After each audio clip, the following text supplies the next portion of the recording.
In this video, I'm going to show you how to remove and replace your alternator. It's located right under here, underneath the power steering pump. I don't actually have a new alternator for this video, so I'll be reinstalling that one, but this will show you the procedure.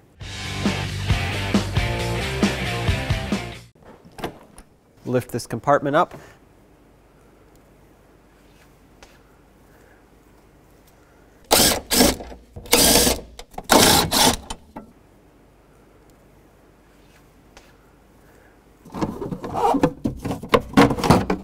Over here on the driver's side, you can see your battery. Let's disconnect the negative battery terminal, take a 10mm socket, loosen the nut up that secures this terminal in place.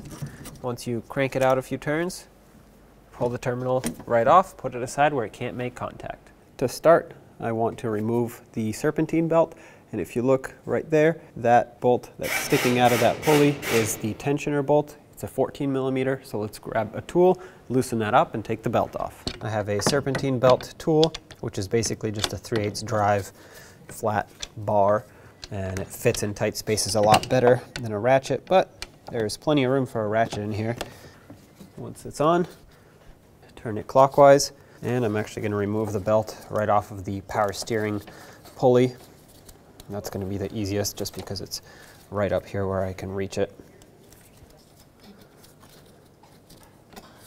There we go, release tension, remove your tool, and slide the belt off so we can work on this and the alternator down below. You don't have to remove the whole belt, you just have to push it out of the way a little bit. Now in order to get the alternator out, which is down there, we have to remove, or at least move, the power steering pump out of the way. And you have two options at this point.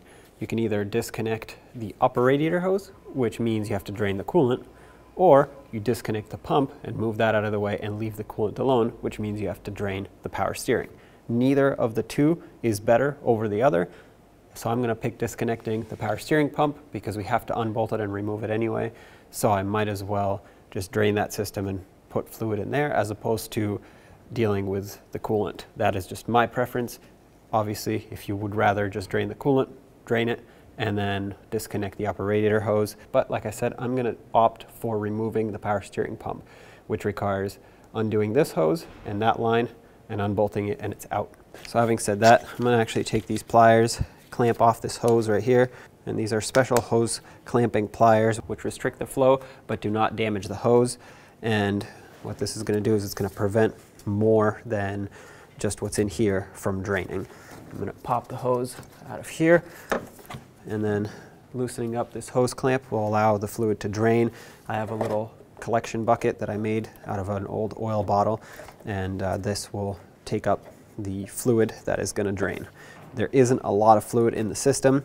The power steering system is small, and this little bottle should contain all of it. So with a flat blade screwdriver, I'm going to loosen up this clamp, and as this loosens up, power steering fluid should start leaking out. If not, that means the hose is kind of stuck on here and we'll have to free it up. And I'm going to slowly pull the hose away. There we go. Let this drain. Not much is coming out. Perfect. I'm going to take the hose and flip it upright so that it doesn't leak. I'll leave this here just in case it does leak. I'm going to plug the end of the hose and leave it to the side. Now I want to remove this electrical connector from its retainer here. Pop this out. It broke. That's fine. I'll just use a wire tie later. Move it out of the way. Now let's disconnect this line. 16mm wrench. Break it free. It shouldn't be too tight. More fluid will come out at this point.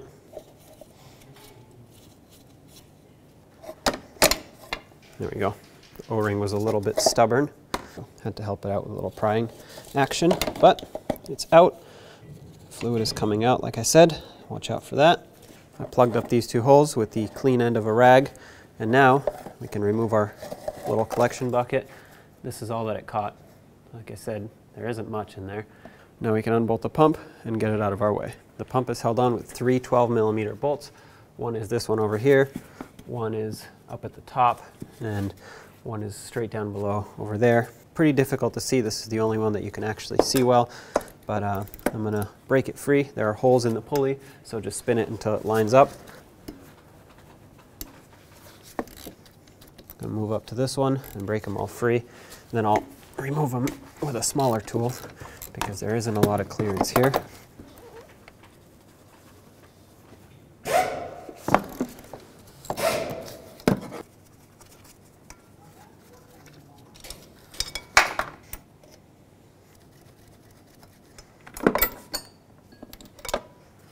Support the pump on this last one, otherwise it'll put pressure on the bolt and you won't be able to spin it by hand. Okay, here's the last one, and now you can slide the pump out. Take it, set it aside. I'm going to set it upright like this, that way fluid doesn't drip out. Now at the top of the alternator, underneath this bracket right here, you'll see a 12mm bolt. Let's break this one free. I'm not going to remove it yet, but I want it broken free. There we go. And then there's going to be more hardware to be removed down underneath, but might as well get this one started. Okay, we'll leave it in there for now. If you look down underneath the alternator, you'll see one bolt right there. That's also a 12mm, and there will be another one. It's going to be to the right of it, so over there. A couple more underneath the AC compressor. These two bolts here, this one and that one over there, they go through the AC compressor and the alternator, so we'll have to remove those. There you go, I found an angle where you can see both of them. You can see there's one here, one over there, so let's get both of these out.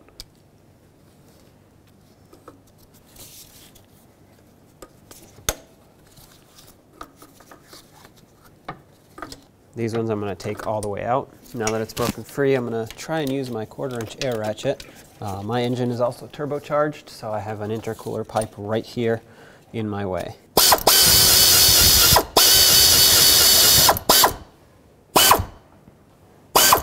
Well, I got it out, but I'm going to leave it in here because it's long and it's hitting my intercooler pipe. So I'm going to try and leave it in there, and maybe once I get all of them out, I can move everything around and actually remove the bolt. So moving on to the other one back there, break it free and take it out.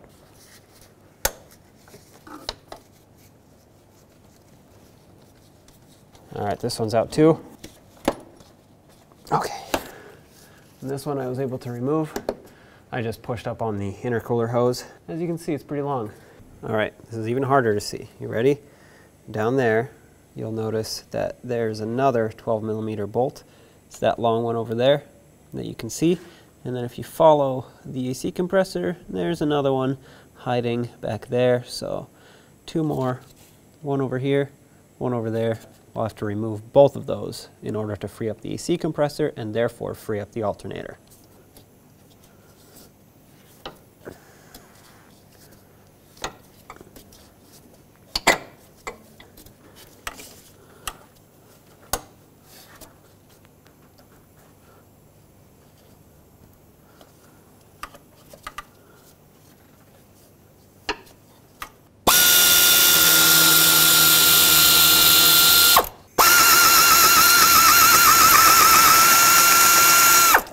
Okay, both of those are loose now. All right, now these bottom ones you can leave threaded in a little bit. All we want is for the AC compressor to be able to slide out. And what I mean by that is if you grab it, you should be able to pull it away from the engine block, but not actually remove it. There we go. That's sliding out exactly like I want it to. I'm gonna have to pull this bolt out as much as possible. As you can see, I have my intercooler piping in here. I'm going to try to pry up on it and get this bolt as far out as possible so it doesn't interfere with the alternator. Now let's remove this top bolt that we left in. That secured the alternator for us temporarily.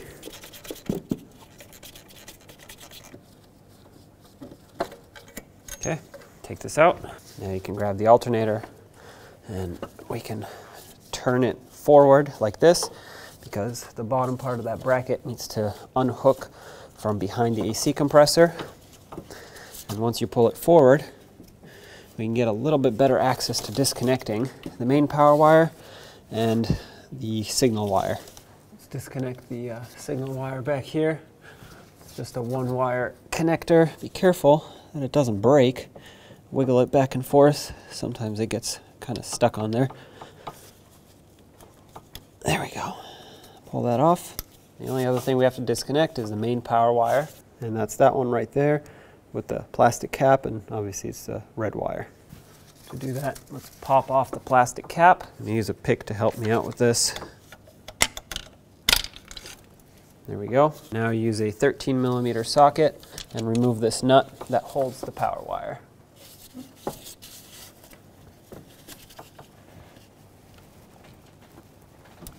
Mine is very tight, so what I'm going to do is sneak in a 3/8 inch air gun here with a socket on it, and I'm going to be very gentle and remove it this way. Going to remove it by hand the rest of the way.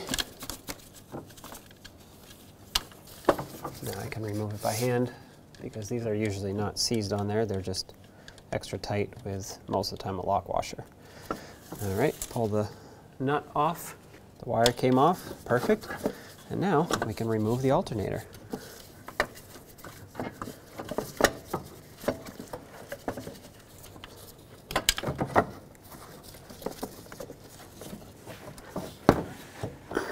Once you sneak it past the upper radiator hose, lift it up, and there's the alternator.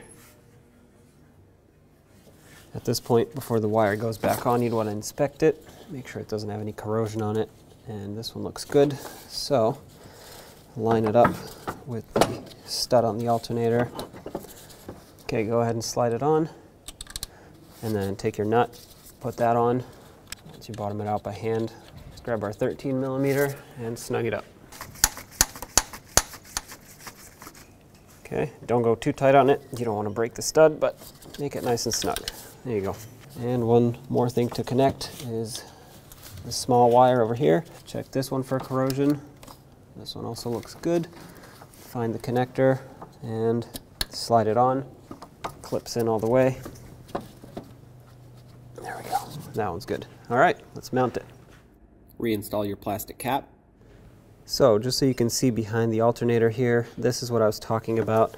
The AC compressor is that, and the alternator sits right in between there. So this is why we had to move the AC compressor forward so that it can fit, so that the alternator can slide out. And now we have to do the opposite and slide it back in, kind of like that. So swoop the bottom in first and then push it up towards the top to line up with this bolt. And then once you swoop the top in, it'll line up with that bolt hole right there. Okay, this one kind of fell into place easy, so that's fine by me. Take the top bolt, slide it in, just so we can secure the alternator in place. Try to get this thing started. I'm pretty sure it caught onto the first thread, so what I'm going to do is run it in a little bit, that way it's properly secured. I'm not going to tighten it, obviously, we need to still move the alternator around, but I'm going to run it in a little bit so that it, well, like I said, it's actually secured.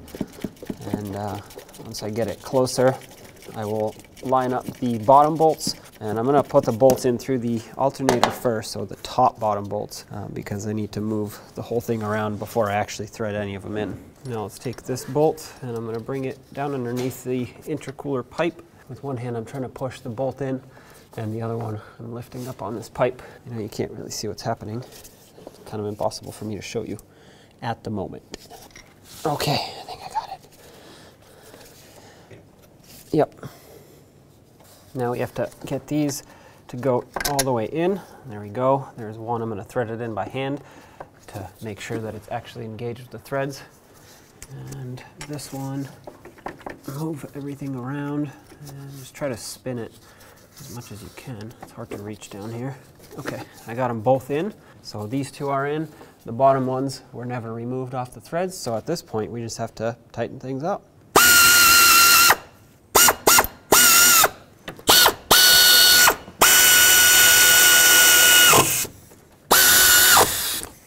Also bottomed out now, so all we have left is the two bottom ones.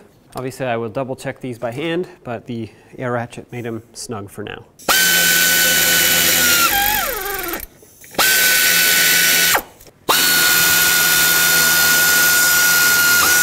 As far as that'll go, I have to do it by hand now. There's no way I can torque these, so I'm gonna use my ratchet and just go for snug. Yeah, this one's definitely nice and tight. Okay, that one's nice and tight also. So both of the bottom ones are done. Now let's switch to the top ones and tighten those down. That one's tight. That one's also tight. Last bolt that we have to tighten up for the alternator is this one up here.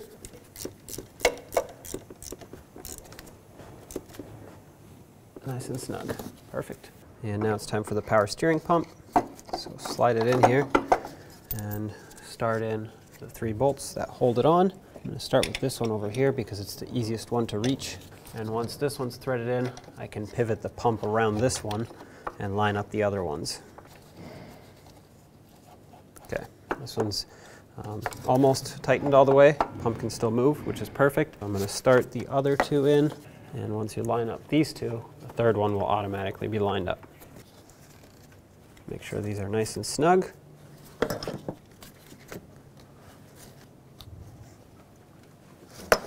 If you're interested, the torque for these 3 bolts is 25 Newton meters, which equals out to 18.5 foot-pounds.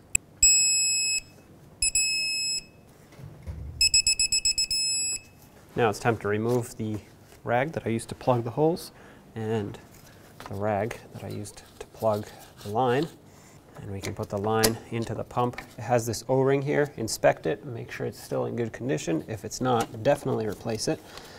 Press the line in all the way, thread the fitting on.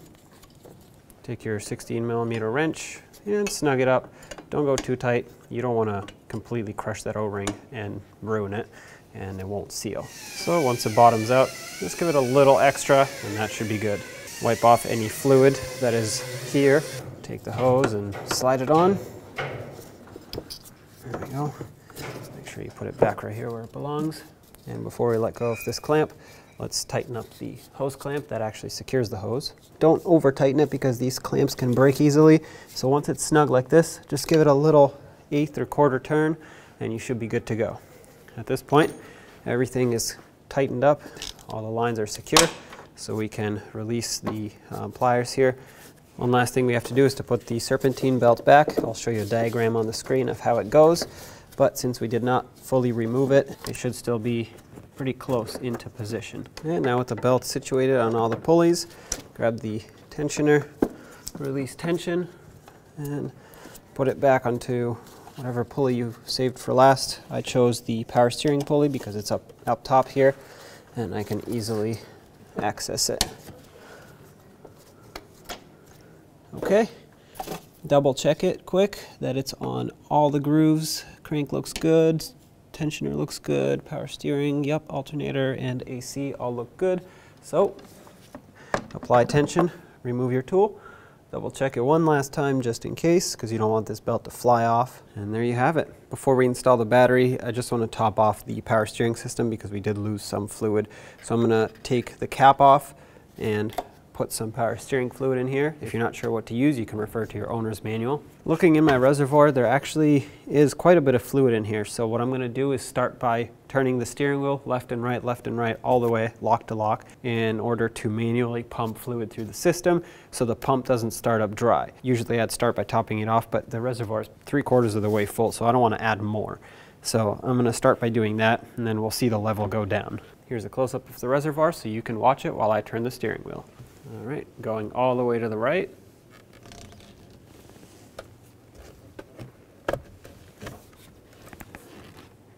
And now all the way to the left.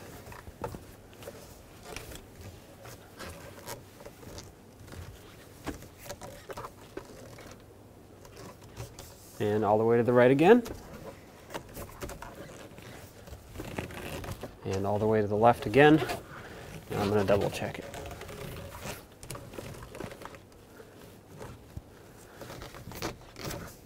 I'll go a little faster. Sometimes more speed helps bleed it faster. Sometimes more speed helps push the air out.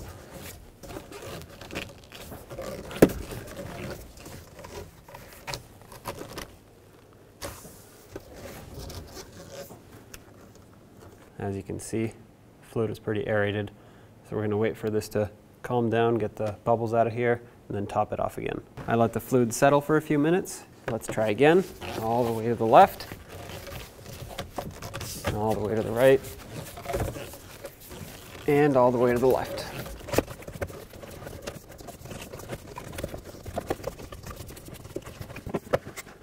Well, looks like we're gonna have to repeat this process a few times. Now let's reconnect our battery, put the negative terminal on, press it down all the way, and then take your 10mm socket and tighten up the nut which secures the terminal in place. Make it nice and snug, just like that. Be sure to not over tighten it, that would be bad.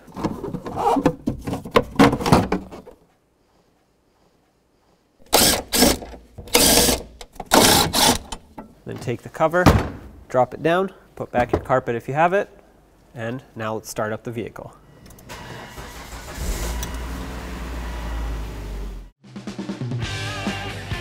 When only the best will do, demand TRQ. The only company that lets you view before you do. TRQ is committed to offering the highest quality aftermarket auto parts that are engineered for peace of mind. Thanks for using and viewing with TRQ.